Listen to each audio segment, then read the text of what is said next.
you to know that what's inside of you is like grandmama's greens. So don't give up. Your time is coming.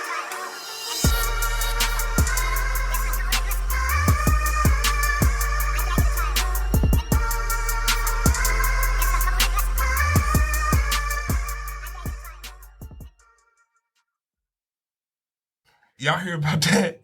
About that man that they let him swim with the ladies? He a transgender. They let him swim with the college ladies. Oh, it finally happened? Well, no, let me not say finally, because we had Bruce Jenner first. Right. Yeah. Even though when he competed, it was as a man with men. It was, I mean, when I saw the segment, ESPN put it out.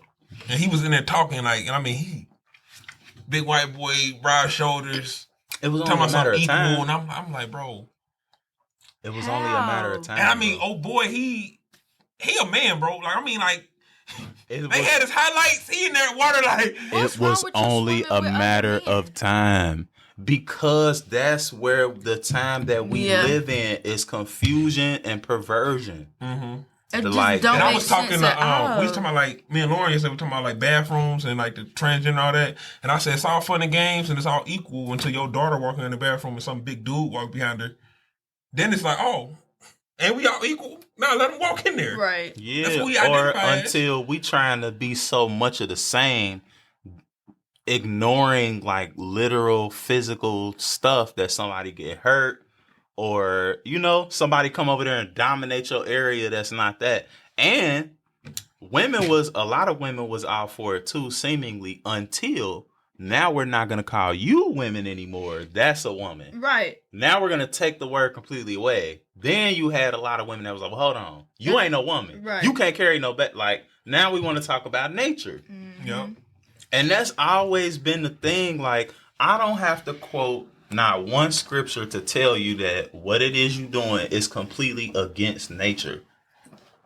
Like, against reproducing, against furthering like, you're completely disrupting it. If everybody decided to do that and involve themselves in that, nobody else will come into this life. Right.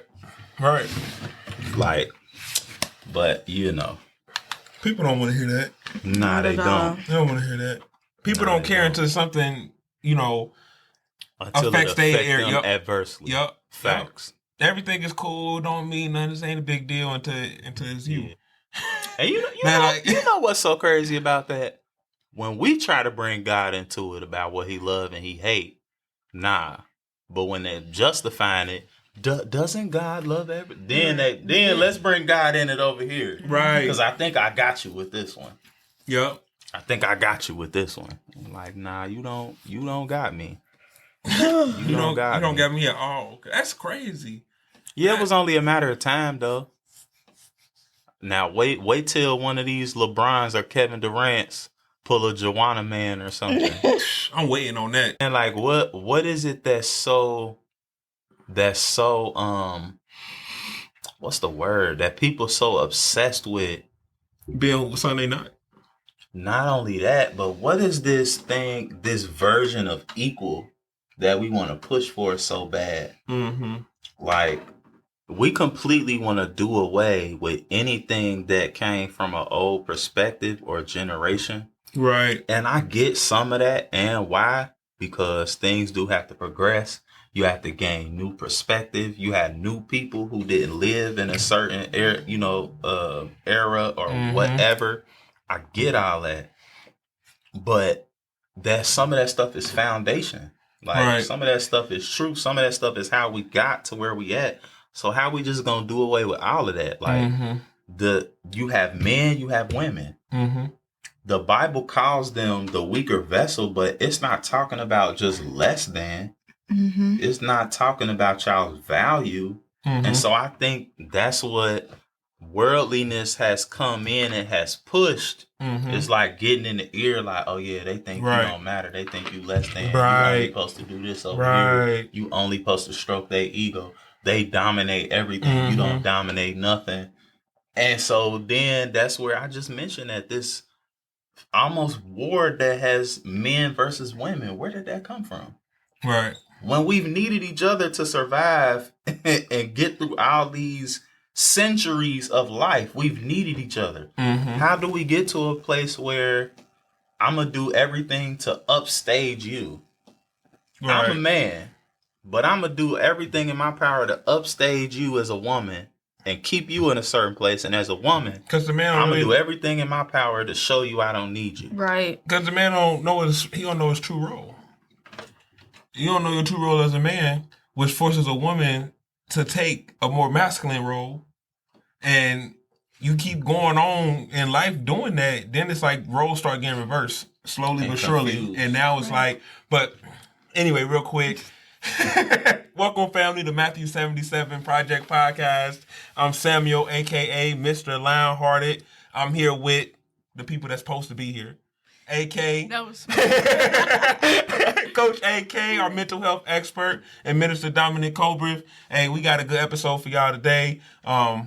Yeah, don't forget, like, share, subscribe, comment. Most importantly, comment. If I didn't say it already, comment. We need you to comment.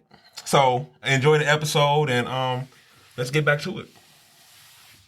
But yeah, I think men don't understand their role and it's forcing women to take over.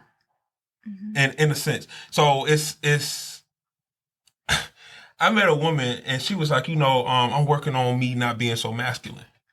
So she was like, I'm trying to, if I do something that seems too masculine, let me know because I'm trying to stop that. And I broke it down to her and I was like, well, you've been doing everything yourself.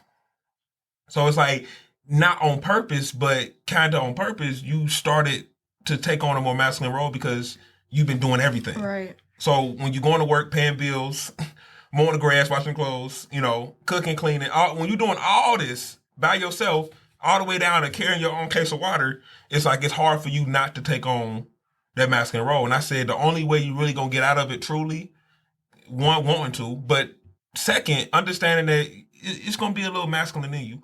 But the only way it's not gonna show so deeply is when you get attached to a good man. Right. You have that balance. That makes you feel comfortable enough to be like, oh, okay, I don't have to do this no more. But as long as you still got to do it, it's going to be hard to not have it in you. So, I agree. I think it starts there with the man, not understanding who we are or what our role is or what our responsibility is. Even statistically speaking, the absence of fathers in homes accounts for a good percentage of a lot of things that you see in societies. Talking about somebody going to get milk.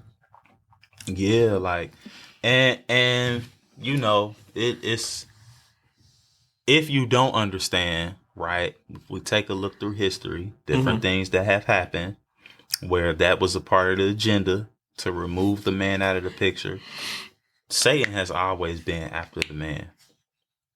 Because I don't have to target the woman. If realistically speaking, if I get rid of your daddy and your granddad and your uncles and your brothers, it's gonna leave you toe up. Right. It's gonna also leave the other men after that in that generation toe up. Exactly. They're not gonna know how to treat women because they never seen what it's like for a woman to be treated properly. And all they know how to do is be a woman.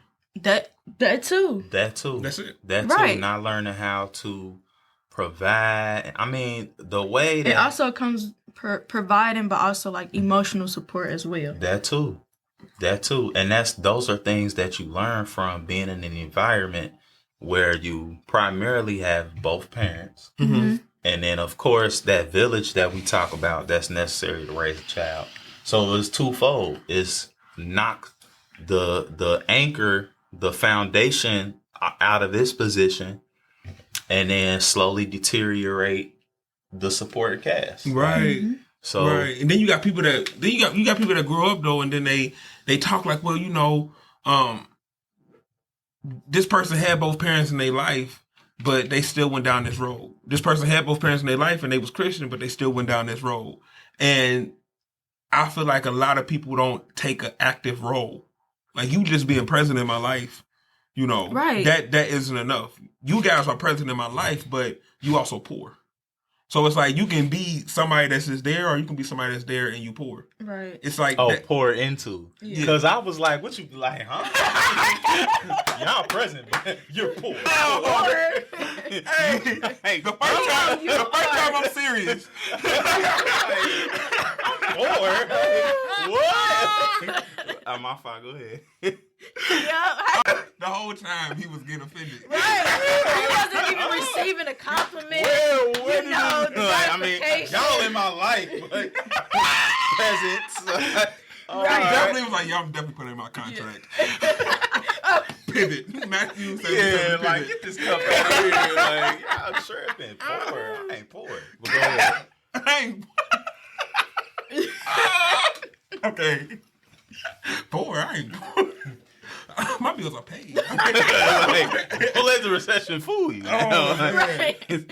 But yeah, so it's just like whenever I bring up something like this, it makes me think back to when I was a kid, and my dad used to do small stuff that he didn't have to do. Like when I was old enough to go to school and like understand like I'm in school. Like I mean, you in school at any age, but I'm saying like 5th, 6th grade, he'd randomly pop up at the school and like take me out of school. But don't tell your mama. And we'd be out the whole day just running the streets.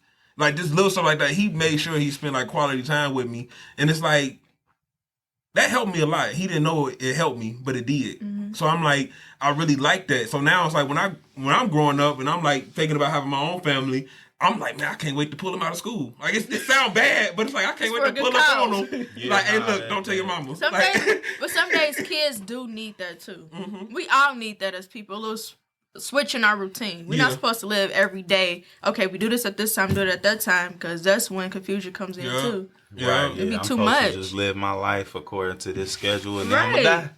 Yeah, he stopped doing it though when I accidentally snitched on him. I ain't tell y'all that. You ruined it. You ruined it. Yeah. He was like, don't tell your mama. But I'm a kid, I got excited. So she's like, how was your day? I said, man, me and Dad. I immediately was like, he was behind me looking like. You was ratting that. No more, you're done. Hey, don't call me no rat.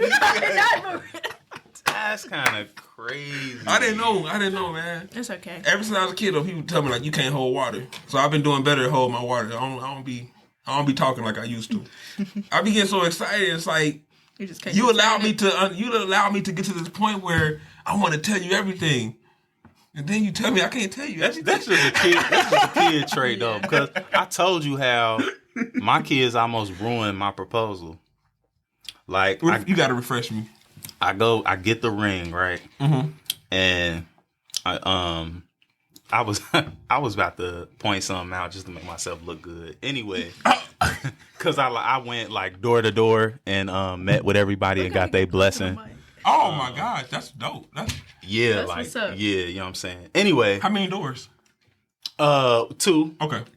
2 were necessary. Because the third wasn't available. But anyway, 2 necessary. Couple texts. Huh? 2 necessary, and then like the other was like text. No, we'll get into that. I'm doing it. All right, so just be ready. Be ready. Don't say nothing else. No context. Just be ready. What is Bill talking about? I'm doing it. What am I supposed to respond? But now, the first day I got the ring, I showed the kids, and I'm like, "This what I'm gonna do, y'all." Blah blah blah, whoop-de whoop. But you can't say nothing. Right, they like, okay, all right. I'm talking about she came home, and the first thing out Aiden's mouth was, Tommy's got a surprise for you. Hey, come over here in the hallway real quick. Put you in his chest. Yeah, like, bruh, what is you on? Like, it happened so fast. I was able to play it off, but I was sorry for a second. Like I started sweating. Like you ain't about to make me have to propose in this apartment right now. Like he definitely made you spend some money. Like what's the surprise? We going out to dinner. Like, you hear me? Like huh? What surprise? What is he talking about? Yeah, kids will ruin it for sure. Oh man, for sure. Can we go back to the masculine feminine role real quick? Yeah. So you had said when you were talking about how you met the woman, she said she has to do so much, and you commented and said, well, because you've been doing so much, and then just coming from, or she been having to do everything by herself, right? And coming from a lot of that, like in a situation like that, where the viewpoints of the man and the woman is just like they end up just going against each other, and the woman comes off as, well, he too he trying to be an alpha male, or he don't want me to operate on my own, or he too controlling. And then from the man's side, I'm not sure how it really feels, but like this is what I see or hear. They like, oh, she want to be too dominant, she not submissive. But in both roles, we don't take the time to understand why that person acts the way that they act. We just automatically assume that the man is being controlling or the woman not trying to submit. But why don't you ask the woman, why are you operating in such masculinity? Right. What happened? What can I do to help you? How can I become your balance? And then you ask the man, help me when I'm being masculine. Or why are you trying to assert your dominance so much? Did you have a moment where a woman made you feel less than, or what did you grow up seeing? And then all of that, of course, is going to take work, but all of that will eliminate a lot of, unnecessary stuff. And also having upfront conversations.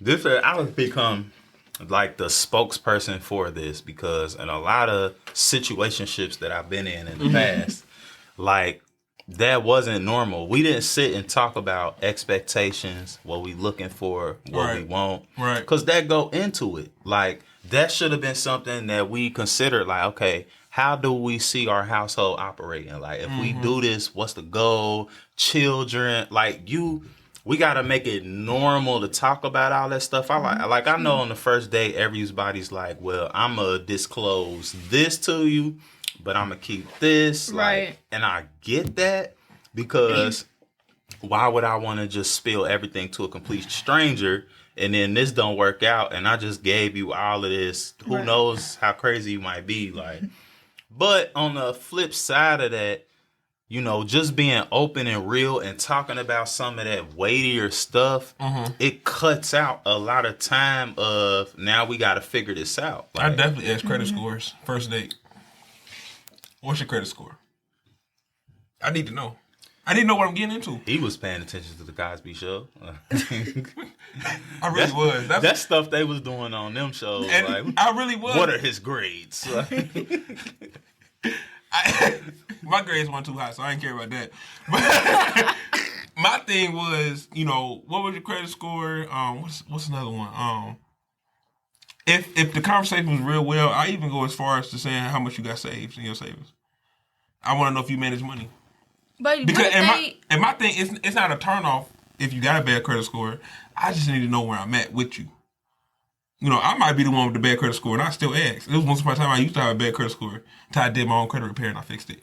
But you got to know where you at when you start off, just like you saying. It's like, you deserve to know. That deep though on the first date? I don't think that's deep. I don't think that you go if you want to go buy a car, you walk in a dealership. Buddy only know your name, and you give him your social security number, your bank statements, you give him your job pay stubs, you tell him where your mama stay at, all that to get a car. You can't tell me your credit score? You gonna get some chicken? Preach, preacher. I'm just preach. I feel like, me personally, that's a bit much for me to. That's only not for me to ask, but for that to be asked. Now would it be? But I feel like I see where you're going. Not for you to ask, but whoa, back. No, because I wouldn't ask that. That's why I said that. I wouldn't ask nobody on the first date, like, what's your credit score? So second date. I was gonna say I think it's levels to it. Yeah. Like, because I do also agree with and respect the let us see where we going before we get to a certain point. Yeah. I mean, it's definitely it makes sense. It's definitely like a like you it's a sensitive thing. Like you sense, like you know what you can ask and don't. I say this. I ask that question when I lock in my mind that I want to see you again. At least for me. Like, if we connected and we vibing real well, and you already clicked in my mind, like, you know what? I'm going to pick you up again. Yeah. Then I ask them certain questions. If I'm already checked out, it's like, I don't even care what your credit score is. But if we going to meet again, I might as well know, like, do you pay a bill? Right. And if you don't want to tell me, that's cool. But I want you to understand that if I ask you and you don't tell me, I'm immediately think you got a bad credit score. No, I ain't never met nobody with a 730 that was like, I want to keep it to myself. This guy. No, but can I give it to you from another Slide perspective? her card. Like, just put the last 4 of your social Right. security and Can I fill out some previous employment history and your last schooling, your highest educational. But level. depending on what that woman has been through from a previous relationship or the man she's been exposed to or the people she know, a lot of women think that like men want a good woman who has a good credit score, decent job to leech off of them, and it could be the other way around too. Mm-hmm. A lot of women do that. And it's like my thing is, as a man, I take the role as a man serious. Mm-hmm. Facts. So the questions that I ask because not because I'm looking down on you or because I think I'm better. You might be better than me in that area. I'm only asking you because as a man, I want to know where I have to be or what I have to do to better you. Mm-hmm. That's it. So you can literally out your mouth say, I'm at a 500. I wouldn't even flip. I'd be okay, cool. All right. And then maybe later on, I'll touch it, like, cool, and we don't have to talk about it.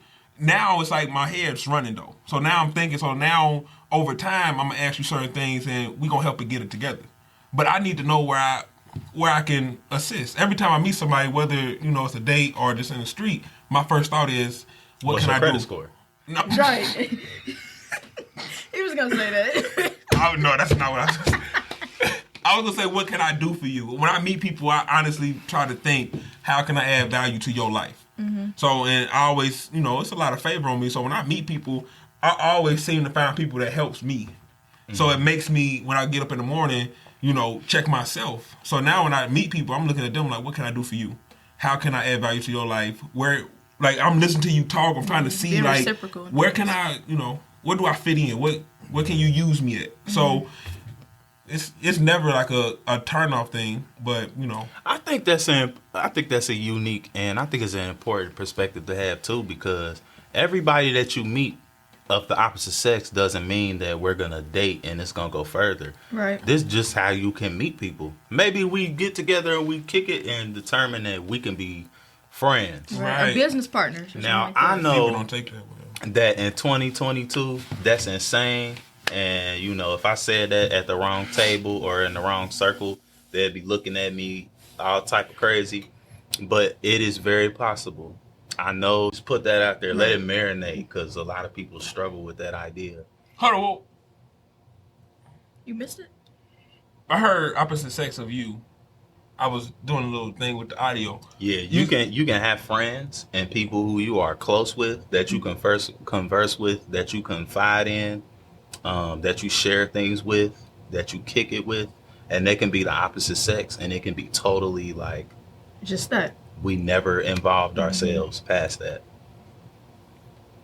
I see you struggling over there, but it is possible, my brother. And when you go back to the other nation of men, take that with you and tell them that. Tell them I said it. My thing is, I believe what you're saying. That's not why I'm just, You can see me think. That's one of the things about me. You can see me think. Oh, okay. I'm not polished because I don't agree, because I do agree. My agree is at a different degree. Because with me, I believe that's totally possible, but I got to know, buddy. I got to, as a man, I have to understand who you are. Especially if you friends. Are you talking about? I get what he's saying. Okay, yeah. Like, I got no. You jump to the other side, but I'm with you. Yeah. So it's like I agree with that too. It's, as a man, our man sense is there. We know. Mm-hmm. So in the slightest, if I feel like that's the same with a woman too. We all have those. Like if I feel in the slightest, like, buddy, you would try her. Mm-hmm. Yeah. I gotta. Nah, I'm not with it. And it's rules to this. Don't call my woman at 11 o'clock at night. Don't do it. Don't. Or even if she turn on the light in the middle of the night just to have a conversation, you ain't down or nothing. It's just like, hey, I just needed to talk. He talking about you ain't down. Just gotta let you know I'm gone. I know it's late and I'm past my curfew of college. Yeah, right. I feel like stuff like that, you don't even have to talk about. If you a real true friend, as a man, it's a respect thing. Mm-hmm. Certain things I just don't know how to say. If I was friends with a woman and she had a husband or a man or whatever, my my man mindset is already like, okay, you know, I want to talk to her, but I'm not about to call her at midnight. Right. Everybody don't think like That's that. true too. But that's why you got to agree. start those boundaries in That's the just me. beginning. Yeah. But And I'm friends with Buddy, so it's like even if I had to, I'd probably call him first. right. This to check the degree. But you know, if my woman clicking on the lights in the middle of the night to answer your call, we gonna have a conversation. I'm gonna be like, hey bro, let's go to lunch. Let me pick you up now. Let me. But yeah, from that standpoint, that is good, and I agree with that too. But even if someone's motives or intentions isn't to come off as like trying to, you know, overstep the friend's partner and stuff like that, there are some instances where people, you could tell when your partner's kindness is being taken advantage of. Because that's the instinct too. Like your partner may have a friend that's the opposite sex of them, and they or the same facts. Right, that too. Right. They trying to take advantage, and as a friend, when you in that moment, you may not see it, but when you have a good partner, they're able to distinguish like, hey, this is what that person is doing. And that's nothing. That's a trust thing. Mm-hmm. So it's like, I don't need you. You should know me. So if I'm already at this point where I'm like, hey, look, opposite sex, friends, whatever, same, whatever. If I'm already to that point.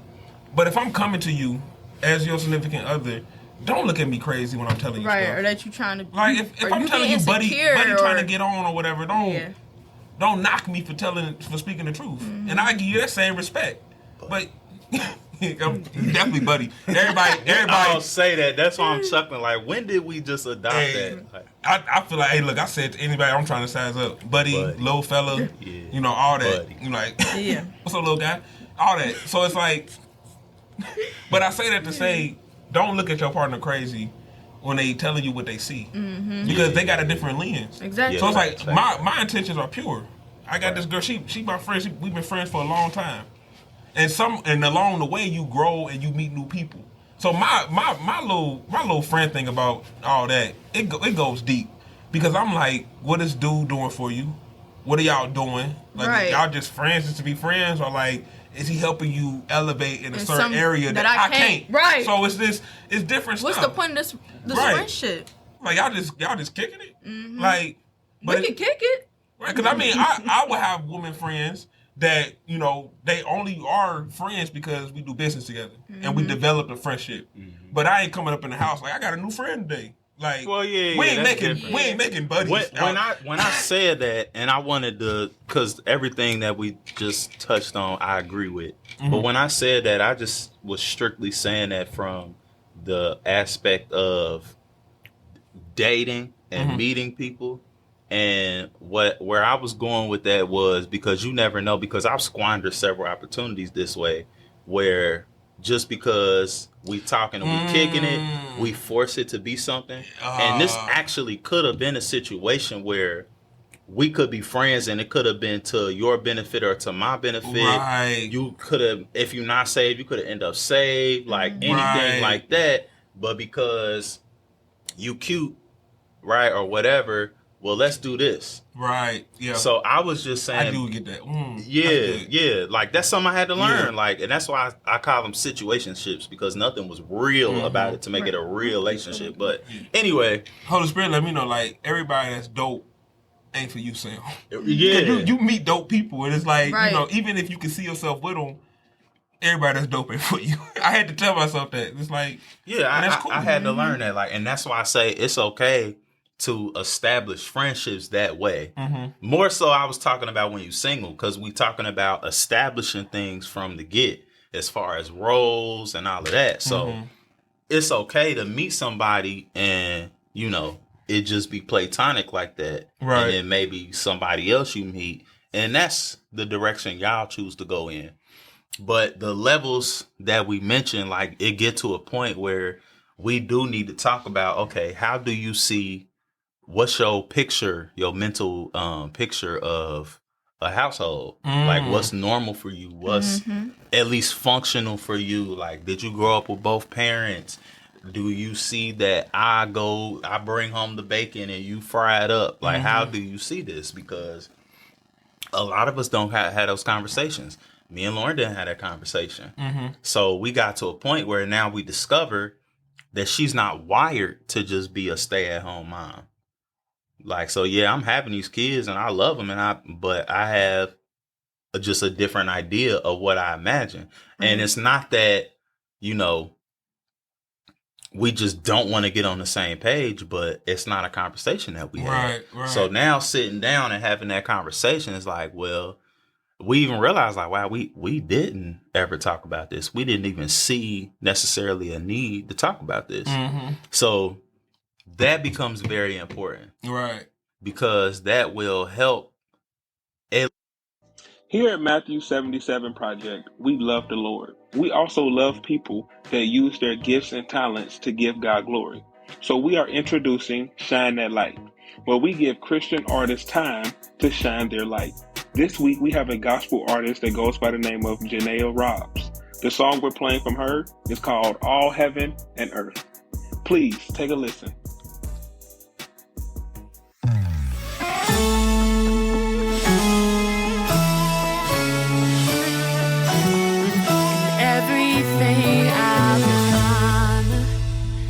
Everything I'll give thanks.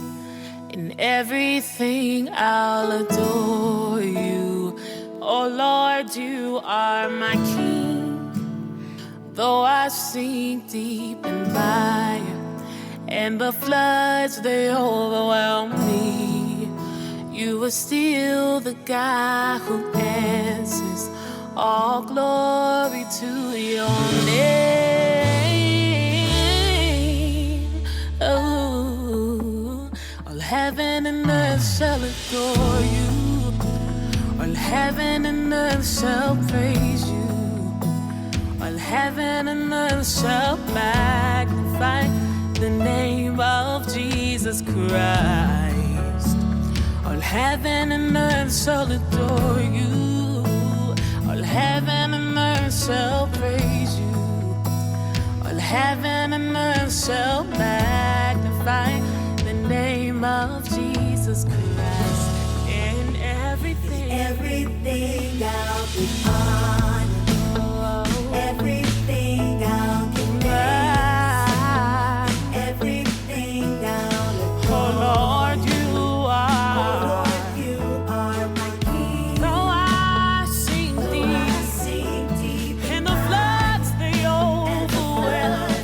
Oh, you are still the God who answers us. To your name.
more. You know, like communication is so important. Like, and from you saying that, the only thing I'm thinking about is keep an open mind and open heart. Yeah, don't think because you're not gonna hit everything.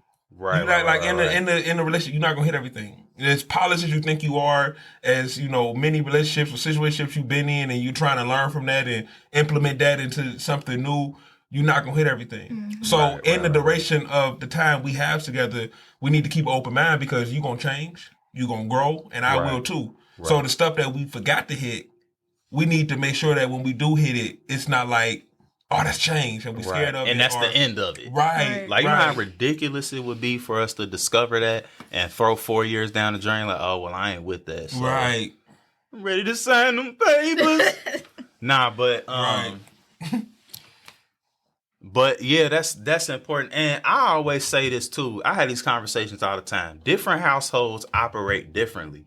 What you all have to find, you have to have roles.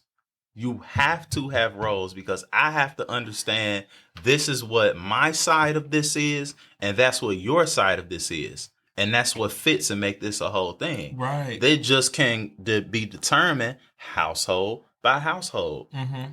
And people get so technical, and it's like, you got your side, I got my side, but I could do your side too. And it's like, ain't nobody saying you can't do it too. Yeah. That's not what we saying. Yeah. Yeah. Like, we was just having this conversation because when it comes down to it, men are equipped for certain things, like literally built for it. Right. And then women are equipped and built, designed for different things. That don't mean we can't ever help relieve some of that from each other, but it should never get to a point where I'm almost belittling your value because I'm telling you I can do what you do. Right. Time to just take over. Mm-hmm. Yeah, like maybe you can, but I'm actually literally built for this so that you don't have to. Right, it's not going to be as strenuous to me as it is to you. Yeah. But then it go all the way back to what we said about the competition. Mm-hmm. So it's like now it go all the way back to the competition. It's like, why? First you in competition with the opposite sex, but now you in competition with the person that's in your house that you're supposed to be connected to. Like, why are you in competition with that person? Right. That roles are very important. You just determine those roles based on y'all faith, what y'all agree with, and what works for y'all. If we a team, right, we can't all be the point guard. Right. Sure, the center might have a little bit of handle. If he face you up one-on-one, he might be able to mix you up a little bit. But that's the point guard's job to push the ball. So, yeah, you can do it, homie, but your role is the 5. We need you in the paint. We need you there. You're literally built, and your skill set is for that. That don't make you less valuable. I might have a game where I get more points because I get the ball more, but you still contributed to the win. If you wasn't in the paint, we would have been weak down there. But people so selfish, and they critique so much to the point where you're not even critiquing to help me better. Like myself, you're critiquing just because you see the things I did wrong. Right. Or to make yourself look better. Right. So then you get in the mode of, I wouldn't have did it like that. I would have did it like this. But you're not better at this. You saw something I did that you wouldn't do, and you immediately thought, I can do this better than you on a daily. Yeah. And it's like, that's not your job to do better than me on a daily. Not in this area. This is my area. Right. So sometimes we get stuff mixed up because perspectives are different and how you handle things are different. So then it's like, I wouldn't did it like that, you did it like that, so I'm gonna start doing it now because I wouldn't do it like that. Like, how selfish are you? What? Right. And then the enemy love to get in our ear, and his whole job is to make you feel discontent with what your role is and what you do. So then if he get in your ear through just simply, literally get in your ear, or you turn on TV and it's 100 people that's in a similar situation that's speaking against what you comfortable with. Right. And the world has decided, no, we view this way. And we trying to tear down all this old stuff. Right. Well, then now we beefing, and we've been doing something that worked for us. Yep. And it shouldn't be like that. Now you're trying to prove a point that nobody asked you to prove. Right. So it's like, I'm showing you that I can do this because I can do it. But it's like, you just trying to prove a point that nobody asked you to prove. It's kind of like washing dishes. Like, say somebody washes dishes in a certain way, and after they get done, they dry, then put it in the rack. And you sitting there, you washing them. You're like, why would they do that? That's what the rack is for. Right. They can just throw it in the rack. Right. But you're not washing the dishes. Exactly. You doing what you doing over here. But you so aggravated with how they do their system that you going to step over in their lane, wash the dishes, and then, get this, complain about the other stuff you got to do. I got to wash the dishes. I got to go over here and do this. Nobody actually do that. Right. You don't like how I do it, and you came over here and did that. Right. Why didn't you just do it in the first place if you want it done a certain way? Right. And not even doing it done a certain way. It's like, why does that matter? That too. Just let them do what they do. Right. Sometimes you got to check yourself, like, why they doing it like that? You know what? I ain't even doing it. I'm gonna never do how they do it. Or why do I do it how I do it? Yeah. Right. Yeah. That's huge. That's a very, very, very, very good point. I applaud you for that point. Because that's so heavy. Like, that makes so much sense. And that plays such a big role in the problem. Everybody don't do stuff like you do it. And you have to know that if you gonna be with somebody, like, you don't want to date yourself. You don't want, okay, well, I guess I can't say that because some people have decided they do. But generally speaking, ideally speaking, you don't want to date another man. Right. So you don't want a woman that do what you would do. Right. You want her to be her. Right. Like, that's the whole point. When two people come together, you got to look at it as interlocking fingers. So we don't have to, it fit and makes a complete bond like that. And that makes so much sense. And I agree with that. And it's just getting to the point where, because I'm not talking like I got this down. I'm talking like in these situations, I have to be mindful and intentional about that. Because we all say that. I don't want to date myself. I don't want you to do what I do. And then we get in the situation and be we frustrated. Get frustrated. And it's like, why? Yeah, I still do that all the time. And I think it's a form of, when I say control isn't always bad. It is. It's definitely. But it is a form of control. That's what I think it is. 100%. And control comes from a lot of different things. I had to work on my being controlling in a way of how certain things are done, or like, you know, what you get used to, or what has worked for you, or what has protected you, or whatever you've developed over the years growing up, and getting out of that. Like, that's something I'm still working on. Yeah. Because, I mean, that's a natural desire for all humankind. We want to have power, and we want to control and dominate things. We literally all want that. That's why right now, if somebody call you about a bill you ain't paid, you going to feel completely different because I owe somebody something. I don't have full control of this. So that's a intrinsic thing. But then when you get full of it and you don't keep it in its proper place, then we start dealing with our list. Like, you don't have to control everything. It's all about balance. Yeah, especially if you have somebody there who can fill those roles. Roles are important. And it's so wild because when you connect with somebody, you want to be there for them. You want to do these things. And you get so, like, I'm going to say hyped up. You get so hyped up on wanting to do everything for that person that you step over into their lane. And like you saying, like, it's okay to, when you visit people where they are, it's nice. Like, this is what I do, but you came over here today and you did it. That's beautiful. Right. But I don't want you to take over because this is what I offer for you. Right. So I don't need you doing that all the time. I need you to work on what you offer for me. So it's like, don't neglect where you at, like where you strong at, and focus where you weak, and then want praise for trying. Right. That's another thing. People want praise for trying something and nobody asked you to try.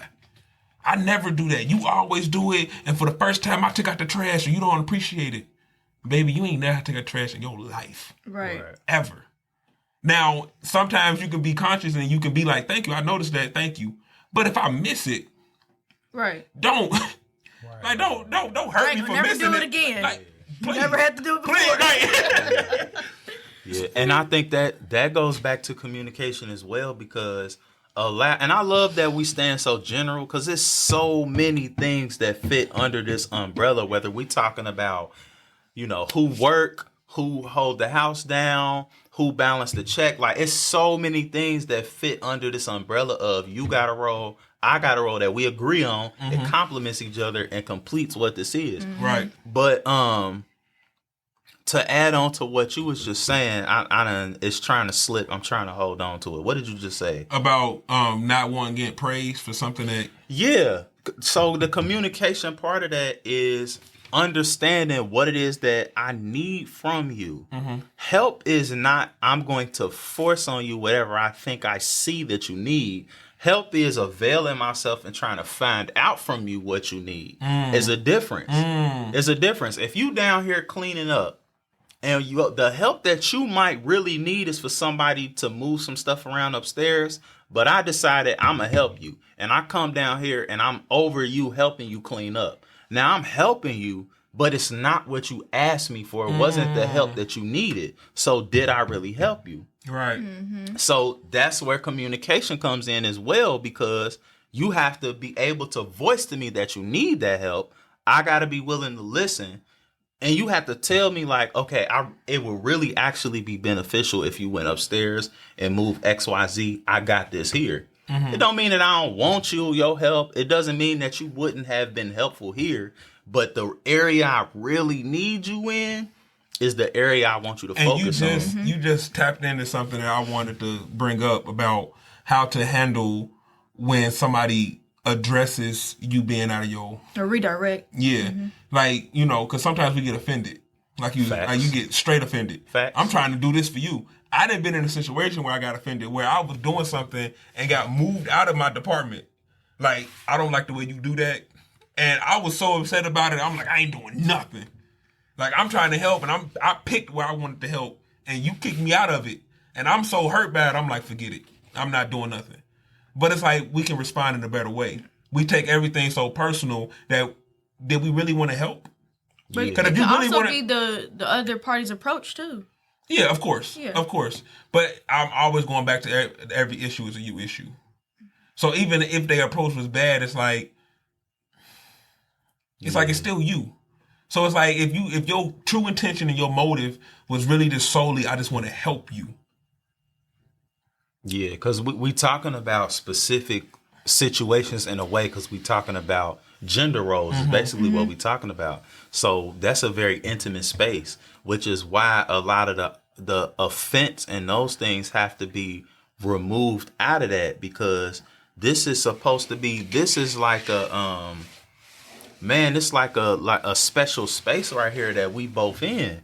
So it shouldn't be all that other stuff that you would feel toward other people that might have other motives, other intentions. This us. Right. Yeah, that do make sense. Like, so that doesn't mean don't work on your approach. Right. I've had to do much work on my approach, because it does matter when you dealing with that person versus when you dealing with other people. Other people, you're going to take it how you get it. Right. In most aspects, we still have to be careful. Right. But here is where I really care to, okay, you don't like, okay, I'm really going to sit back and think about how I'm going about this, because I need you to receive it. I want other people to receive it. But if you don't get it, we got major problems. So on both sides, but we got to get rid of that offense and all of that so that we can rightly be like, okay. And it's so hard because you're so offended because the love you have for the person. That's why, because somebody else can hit you with it and it roll off your back. Right. Like, you could talk to me crazy, whatever, and I was like, oh, you know, you probably just having a bad day. It's okay. It's and like, plus, I really just won't help you no more. I ain't tripping. Right. But what is my that favorite person? thing to tell a person, or just to play in my head, they was ungrateful. Never again, Armani. Never again. Oh, my gosh. Never again. I love hit somebody with the never again.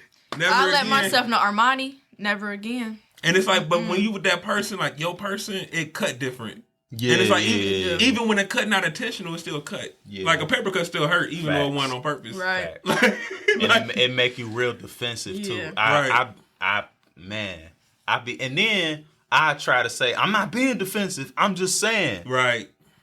What are you saying? Right. Your defense, right, sir? We think because we talk lower, we not being defensive. Hey, because it's real calm. That's not my defensive. biggest thing. Like, why are you in my life right now? That I be feeling like, because that was part of the approach thing. So when I change my approach, I feel like, okay, so this automatically got hit now because I changed my approach. And it'd be like, yeah, that don't always do it either. Right. So you really got to have patience. How you feel when you in the moment and you trying to say something and she gets you with your tone? And I thought my tone was on point. And you thought your tone was on point. I thought about my tone. I came at you correct. And you still saying my tone? Intentionally. It really, man, it frustrates you, and that's when you really got to be on point, because you have to remember what we doing right now is we trying to get on the same page. Mm-hmm. That's the goal here. That's where that comes in, listening to understand and all that. Because if you are not careful, your intent was to get on the same page, and now we just created a situation. Like, we got into it bad one night, and it was really my fault. She was trying to express something very simple to me, but because of the timing and because of her approach, all I did was get offended. Mm-hmm. And then after the fact, praise God that we got a relationship where we come back and revisit it and deal with it. We don't just be like for days. But yeah, it's them type of situations that really drive it home for me. Mm-hmm. But roles are important, and being on the same page about those roles and understanding that you're valuable, I'm valuable. And actually, when we're most valuable is when we're fulfilling what our side of this is. Right. So you flourish in that, I'm a flourish in this, and it's actually going to complement and balance each other. We trying to merge it. Like, we trying to force the merger, but when we do what we supposed to do, it just flows. It fits so much more perfectly. And we have to be confident in that. Yeah. People suck at me. Are we talking about highways? My bad. Are we talking about highways? Nah, I gotta leave it alone. Because people suck at merging. Like, I suck at merging. I'm like, you know what merging is? Right. You just... Like, the speed is already set. Mm-hmm. The cars on the highway are already at 65 miles per hour. You need to get This is not you get on the highway at 25 miles per hour, making everybody else slow down, and then having the audacity to get mad that you don't can't get over. Man, get out of here. Are you really trying to get over? What are you trying to do here? Cause chaos? But if you do your job, you merge perfect. Right. If you do your job, you merge perfect. Exactly. You're not doing your job. Yeah, I used to cuss a lot, and some of the times where I did the most cussing was when I was behind the wheel. So I'm gonna leave that alone. But yeah, we gotta understand merging. Roles is important. Don't let society try to tell you that roles is out the window. Gender roles is not out the window. It's not at all. You just need to be on the same page with your partner. Mm-hmm. And do some research. Understand where some of the known and popular roles come from. Right. What was going on at the time. Right. Like, the reason that you know it became a thing really for the woman to start working in society is wars going on. So if we snatching up all the men and we making them go to war, who gonna run the factories and all this and do all this? So the women stepped up, like, we gotta hold it down. Yeah. Now you coming home from the war, we've been holding this down without you, buddy. Like, so things are different now. And that's okay. That, however, does not mean that you cannot have a traditional sense of how y'all operate. I'm the captain now. You can have a traditional sense of operating. You can twist it. You can, whatever fits your household, and stand firm on that. Be okay with that. Be confident in this is how we move. Mm-hmm. Right. That's dope. Yeah. That's dope. Know your role. That's what The Rock used to say. Know your role. Hey, facts. And know how to merge. That's know how to merge. Please. In your relationship and on the highway. Mm-hmm. Because in both situations, you're going to get somebody killed if you don't know what you're doing. Hey, that's all we got for you today. Bye, y'all. He wants you to know that what's inside of you is like grandmama's greens. So don't give up. Your time is coming.